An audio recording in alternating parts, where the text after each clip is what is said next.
first of many, hopefully, but at least 3. And I know that for most of you, Erin needs no introduction.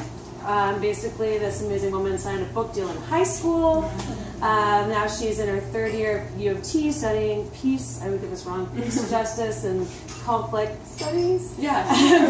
And book and media studies, just to make us feel extra fancy every day. Not squeezing that in with media appearances and blog posts and everything we throw at her. And I'm sure sometimes hanging out with some of her friends and having social life. I don't know how she would do that though. She has been an absolute delight for everyone at Orca to work with, and we're going to love continuing to work with her. She's a total inspiration, and now I'm going to let her share some of her inspirations with you. And I just want to throw out there that if you haven't had a chance to grab it yet, her books are for sale here if you want to grab her autograph. And every book sale includes a drink ticket, so like buy a bunch. Oh, snap. Hi, Erin. I'm buying a book anyway, yes. Hello. Thank you all for being here today. It's very weird to be putting something out there in the world, and I feel like part of the reason I've been able to is just because of all the support from people like you. Also, from places like Saving Gigi, another storybook store, Melissa, because you've been the absolute best and very, very fun to work with, Toronto Lit Up, Toronto Arts Council, and also Orca Book Publishing. And especially, as I said, everyone who's here, as you probably most of you know, I'm not from Toronto, so kind of the non-biological family that I've formed that's in this room has been over the last 2 years. And just the support that I get makes everything possible 100%. But anyway, so I have to talk for a while. I love talking, so it's not a big deal. But it is weird because I feel like usually, I know I've been doing these random like talk show situations, but I tell you, like those are on a couch and you only see the one person and they have to seem interested in what you're saying. So it's like my ideal situation, like someone just being really interested in me. It's just, yeah. This is like everyone's looking right at me, so it's a little bit freakier. Anyway, so I guess what I was going to talk about is kind of like my hope for this book and what is going on with this book series. But I think when I was younger, I felt like there were a lot of things that kind of upset me, and I am a super like emotional person, so a lot of things I was like feeling super sad about, and like I like to think that I'm compassionate, and so there was a lot of just feeling like I wanted to do something and not feeling very much like I could do something. And I think when I started to do these kind of random activist things, and different people in my life along the way kind of suggested I do different things, I started to feel kind of more empowered, and I felt like I could use this energy to produce something hopefully positive. I think when people think of social media, they think of it often as the opposite, as something that kind of we're like blindly saturated in, and that is more of a tool for other people to be using to kind of advertise to us or whatnot.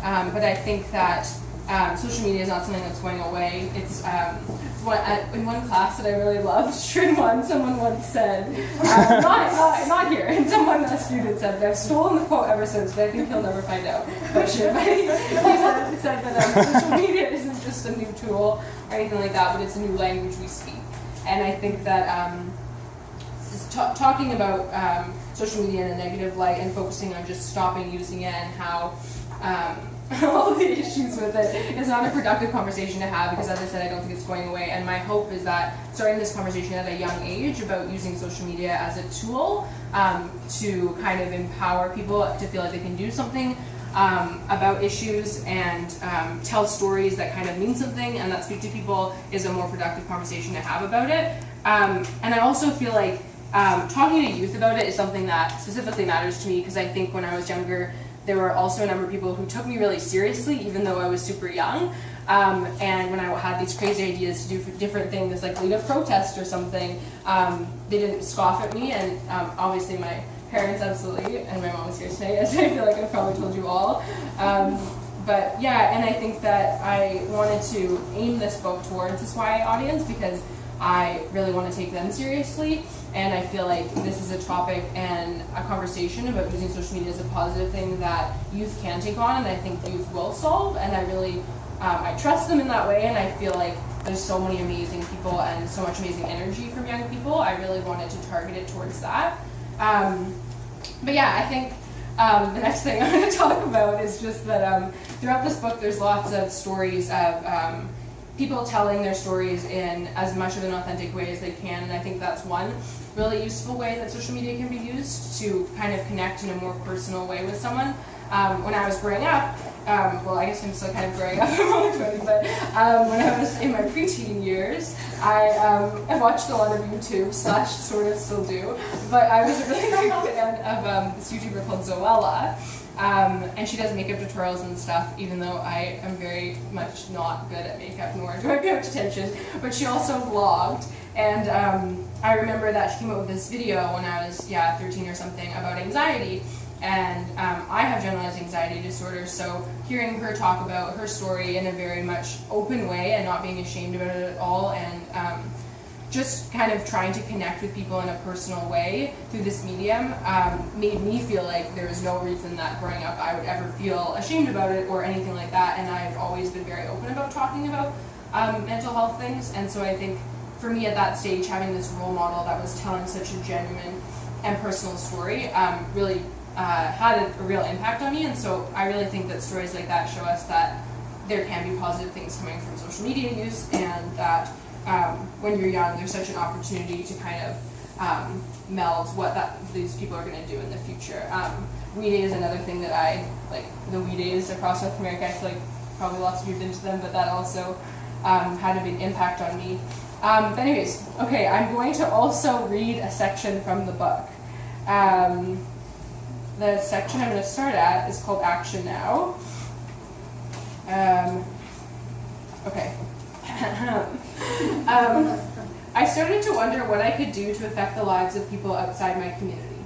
In grade 10, I co-founded an activist group called Action Now with my friends Phelan and Griffin. Getting to work with two older students who were actually interested in what I had to say was pretty much the coolest thing that had ever happened to me.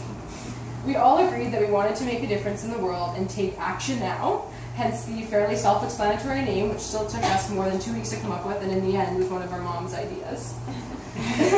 The three pillars of the group were 1, learning, 2, discussion, and 3, action.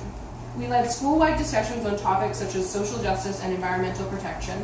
We constructed a positive Blackboard initiative to promote mental health, and we hosted guest speakers such as Green Party of Canada leader and Member of Parliament Elizabeth May. By the time I was in grade 12, Action Now was growing in numbers, but Griffin and Phelan had both graduated. We had always decided the topic for the year's activities together, but this time I was on my own. I turned to the rest of the group, and together we brainstormed until we found something we were all passionate about: social media. The topic may have seemed unrelated to social justice, but we wanted to connect with others far beyond our high school walls, share our stories, hear from others, and open up discussions on important issues. Social media seemed the best way to accomplish that, and our smartphones were our best tool. Hashtag pull to care. It's kind of hard to read out the title things and the captions, but this was my first really personal experience with social media activism. We filmed and edited a YouTube video on women's rights called hashtag pull to care. The video got a few hundred views, which in the grand scheme of YouTube views isn't really that much, but it was being shared with our parents and friends who wouldn't have seen it otherwise, and we were pretty happy with ourselves. Using social media, we had opened up a discussion on gender equality. The more I thought about it, the more sense it made to use the power of social media to make activism effective. When you're trying to make a difference, there's always more power in numbers. I had first learned this at 13, sitting in the We Day crowd, awkwardly bobbing to Demi Lovato, and chanting with thousands of others that we were the leaders of today. Effective activism always starts with a conversation, which ideally leads to questioning the way things are and inquiring into whether there is the possibility of improvement. Using social media, this process can happen very quickly and on a large scale. I had not thought a lot about the power of combining social media and activism until the story of my paper dress took on a life of its own. It started with social media and led to charitable actions without my direct involvement. More and more people were joining the conversation. As a teenager with an iPhone, I often hear people talk about my generation's supposed laziness and rudeness. You're always glued to that phone is the modern day equivalent of you're always listening to that horrible rock music. I will admit that I never go anywhere without my phone, but what this small object can do goes far beyond exchanging texts or sharing funny cat videos. I belong to a generation connected by technology, a generation itching to make change, and a generation armed with cheesy usernames.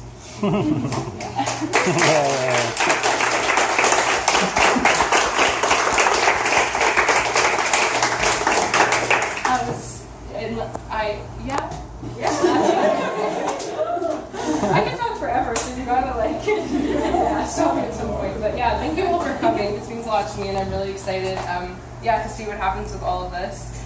And thank you. Yeah.